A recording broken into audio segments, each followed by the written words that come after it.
Hello and welcome to the sewing studio. They've agreed to let Jeanette and I come together again so that we can talk to you about, did we achieve everything we said at the beginning of 2024 that we were going to achieve? How about you, Jeanette? Well, not all of it, but I think I'm feeling pretty pleased with what I've managed to get done. Okay, would you like to tell me what you've managed to get done? I think I'm going to start, because I know at the beginning of the year, I think we swapped personalities somewhere where you went really detailed and I went really sort of not so detailed, I'm just going to say.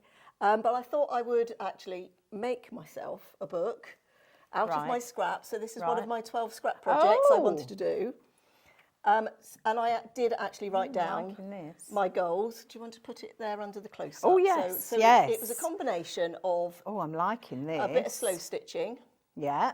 And then on the back, if you... Yeah, I cross-stitched that just with some... Oh, you're just so clever, aren't you? I can't remember what they call it, but you put it on top of the fabric and cross-stitch through. Waste canvas. And then I just pieced all the back with... Who knew? Who knew? With all just my little bits of leftover. So all the fabric of that, the cover, the inside, all of it just came out of my scraps. So that was one of my 12 scrap projects that I wanted to do. I'm feeling perhaps I should just stop and go home now. Well, I thought I would do a Katrina, I'd write it all down in a book. Well, you know, you said about we've swapped personalities. I think I've just gone back. Whilst I was organised at the beginning of the year, I've just gone back. Anyway, show me what else you've achieved. Well, one of the things I wanted to do, because we both said we wanted to do more with scraps. This is true. And I think we declared it a year of the scraps. Indeed. So I set myself the target of 12 projects. I actually did 18. And 3 of those were quilt tops. I definitely think I need to go home one now. finished quilt, so I'm pretty chuffed. But I haven't quite... The other thing I have been doing, and I did record this as a... Well, actually, we've got 2 YouTube tutorials for this. One with the trim tool I built myself for Christmas. And then we also did it, how to make the blocks without a trim tool. So if people didn't have the trim tool, you can still make them. So I'd set myself a challenge to do pineapple blocks using my scraps, because I think I said to you, I felt like put one over there so we can have a look on that camera as well. The year before, I felt like I was in control of my scraps, and then all of a sudden they started piling up and I wasn't processing them as quickly. So I needed some quick projects. So this was one of the ones I've been doing. Now it's only using green, blue, yellow and red. I'm loving this little fussy cut thing going on here in the centre. Yeah, I think that was accidental. I don't think I did that on purpose. Accident? Yeah, they've got different blacks in the centre, but they've all got a black centre. Yeah. My goal was to do 2 a month. Yeah. And I've done 18, so I'm more or less on track. And I've got block 19 and 20 here ready for the final round and the corners to go on. So I'm more or less on track with that. But I did have to do a bit of catch up because I had sort of 3 months over summer where I was quite busy, but I didn't do any. So I did have to cram a few to get me back on track. But so does your scrap box look like it's gone down at all? Because mine doesn't. No, don't be silly. Not in the least. But I feel better about it, and that's the main thing. Yeah. So I was also going to use up all of my scraps. That was what I'd written in my challenge that was in the days when I was being organised, and I'd written that down as a challenge. And so we've had a postcard block of the month that we've done for our channel, and all of those postcards have been done from scraps. And I've also done postcards for my own postcard group. They've all been done from scraps. But I actually think the scrap box has got more in it now than it did at the beginning of the year. When you work with scraps, you do create more scraps. So I think true. I think it's a never ending. Also, I inherited some scraps for some people over the summer. 2 or 3 people in my quilt group had a bit of a sort out of their sewing rooms. Oh, I love other people's scraps. Oh, they're far more interesting than your own. Absolutely. So I have inherited some scraps, but some of those were the ones that I went, actually, I can't put these into my scrap bin. I've just got to process them straight away. So they were the ones I used to make quilt tops. Yeah. So talking of scraps, I absolutely can't believe this. So the quilt that is hanging behind us, Jeanette tells me that has been made from scraps. Mostly. There were some layer cake squares in there, so it wasn't all completely what I call my scrappy scraps. But I had a lovely Three Sisters layer cake, and I liked all the blues in it, and I used the reds for something else, but I took the blues out So that a lot of them, but they were leftover jelly roll strips, leftover bits of fat quarters, and these pieces from the layer cake. But that's amazing, isn't it? If you just gather up all of the right colours and then add to it, respect. Well, That's one of all the I things, can and say. you've hit the nail on the head, is actually sometimes when you try to do a scrappy quilt, it can be a bit overwhelming because you've got so many scraps. It's like, where do you start? So the first thing I do is actually just split them out into colours. Because it just simplifies it then. And then my brain can go, okay, I can see what I can do with those blues. I can see what I can do with those reds. Or I can pull some colours together to work together. But when you see it in one big mountain, it can just be so overwhelming. So that's my top tip. Sort it into colour first. Oh, good tip. Yeah. So how did you get on with your special fabric? Oh, you mean the fabric that I was going to cut that's about 8 years old and I was going to do a project with? Yes. Well, we had lots of viewers send in what I should do with it. However, it's still intact. I could see it over there. So what I would like to say is I did actually untie it. I unrolled it. I looked at it all. I rolled it back up again and I put it away for safekeeping because I just can't bring myself to cut into it. We can all relate to that. We've all got Yeah. a piece of fabric or a pack of fat quarters or a layer cake or a jelly, whatever it is that we just can't bear to. So this is going to be next year, 2025, you heard it here first, is going to be the year where I'm going to make something with it. Yeah, you've got to find the right project though. Indeed. You've got to find the right project for it so you're happy with what you're going to be doing with it. Well, not yet, but anyway, No. I will be. You will be. So talking of projects, because you notice there's a theme here, I can see the purples. purple, there's a theme going on. So one of the things I said I was going to do was more on point, and the beady-eyed viewers among you will have seen that we did this as a tutorial.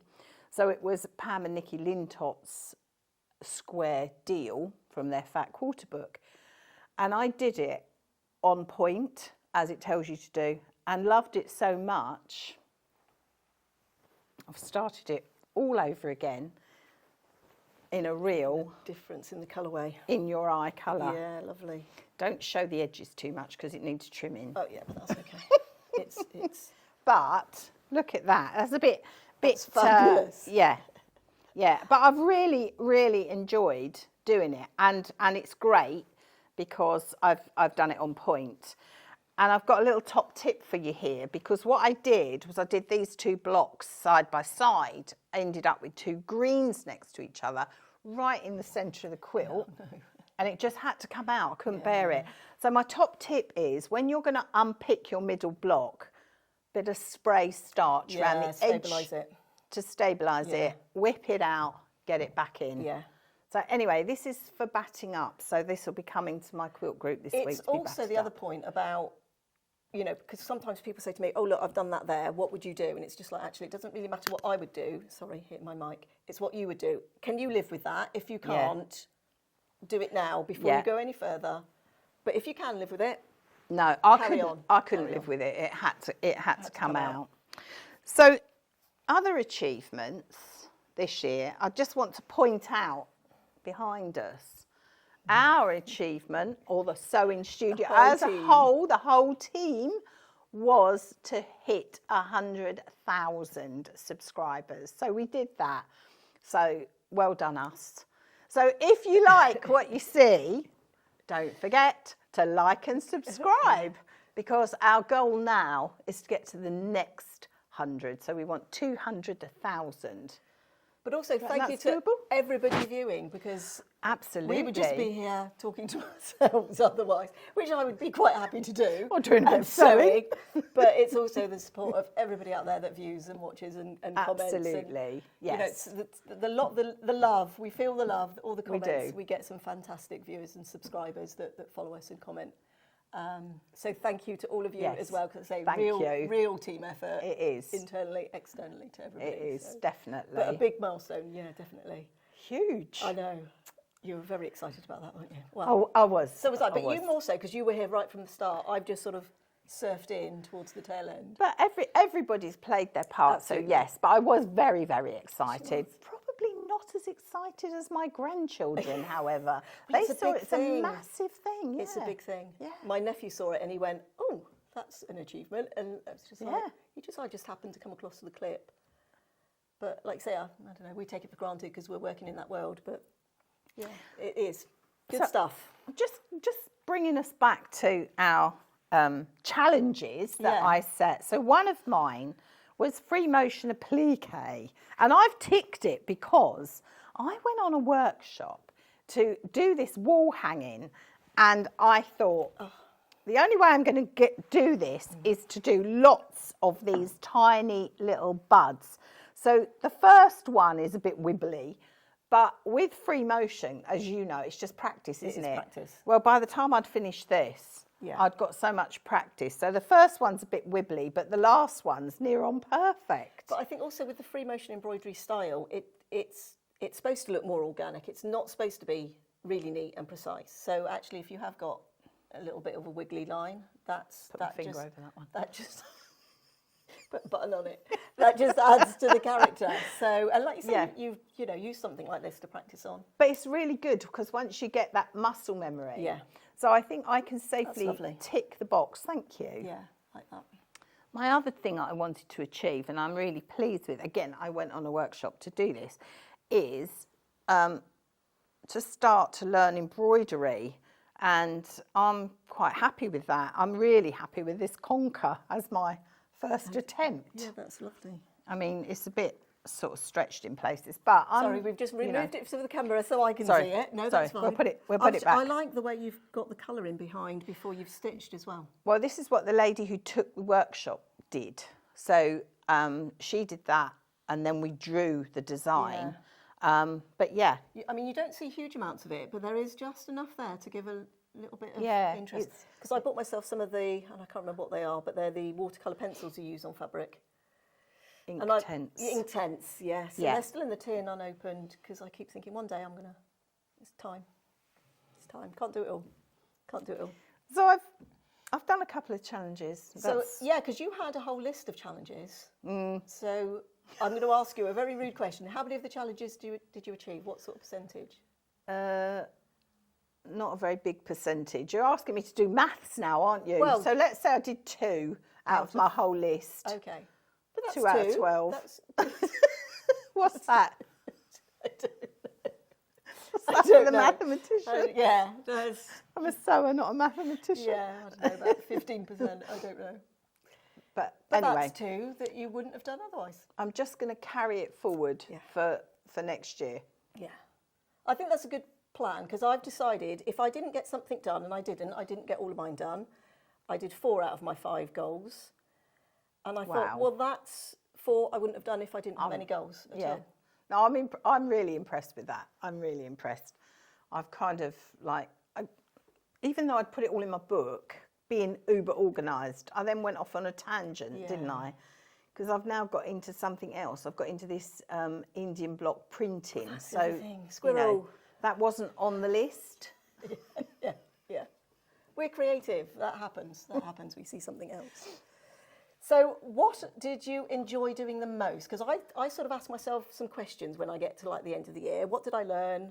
What did I enjoy the most? What am I going to do next year? So what did you enjoy the most working on? Or I think I really enjoyed doing more hand sewing. Yeah. And I really enjoyed the embroidery and hand quilting. I did get better at hand quilting over the year. So I think I've enjoyed doing that because it's made me slow right down doing hand sewing. Well, that's what you will have needed then. If all the other stuff was more machine-based, but actually you needed more... really enjoyed that. Slower, What about you? therapeutic. What about you? I don't know. I've really enjoyed doing the charity quilts because the fabric I got given that I turned into quilt tops, they got passed straight across to Project Linus, so Sally at Project Linus. So I really enjoyed doing the charity quilts because one, it got rid of my scraps, and also I know they've gone to a good home. To a good home. Yeah. And that's gone brilliant. to good use. So there's something really nice and rewarding about that. I've loved doing the Pam and Nikki quilts here actually this year. Yeah, it's been really nice different. Yeah. to have some different things to do on that. So I've really enjoyed that. And I think I've sort of quite sadly enjoyed being even more organised than I normally am about it. I was, at the beginning of the year, it's tailed off a bit now. How can you be even more organised than you were before? Just about to tell you.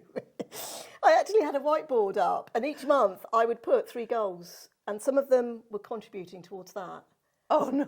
So I had goals within goals. Oh, no. But there's something really satisfying about wiping it off the whiteboard. Going, that's gone. Oh, because I just thought there was something quite satisfying with just doing an odd tick for things that I've achieved this year. And okay. Try swiping it off a whiteboard. I'm going to have to get a whiteboard, I can tell. Well, the whiteboard starts really cluttered, and then you can start seeing spaces, and it's just like, yeah, this is great. And it's really motivating. Or I felt motivated. That might be a little bit sad. No, if it works for you, who am I to judge? But the thing I learned from it, because there was one goal that I kept not achieving, and it was there for 3 months. I sort of just carried it forward. Right. So I had to stop and think, why? Why am I getting the rest done? But why is that particular thing not happening? And I realised it's because all the other things I could just quickly pull out and work on. But that one, I needed to find fabric, I needed to cut fabric, I needed to lay things out. So there was far more prep that I needed to do. So it wasn't one that I could just go, oh, I've got a spare hour, I'll work on it. Yeah. So I found I actually had to schedule in a block of time to actually do the prep before I could actually achieve the goal. So it was definitely a bit of a learning curve on that. What about your work in progress? Because I've only actually achieved, I'm ashamed to say this on camera, I've only actually achieved one of my, well, I call it UFOs, Jeanette calls it work in progress, whips. I've only actually managed to achieve one in 2024. So the list is carrying over. I started the year with 12. I think that was the question you asked me, how many have you got? 12. I added 3 at the beginning of the year, so I actually started the year with 15. Right. I've done 5, so I'm down to 10. Okay. And I think I've got 2 more that I will finish before December 31st. So I'm expecting to be down to 8 by the end of this year. Okay. Well, perhaps if the sewing studio allow us, we'll do a start at 2025.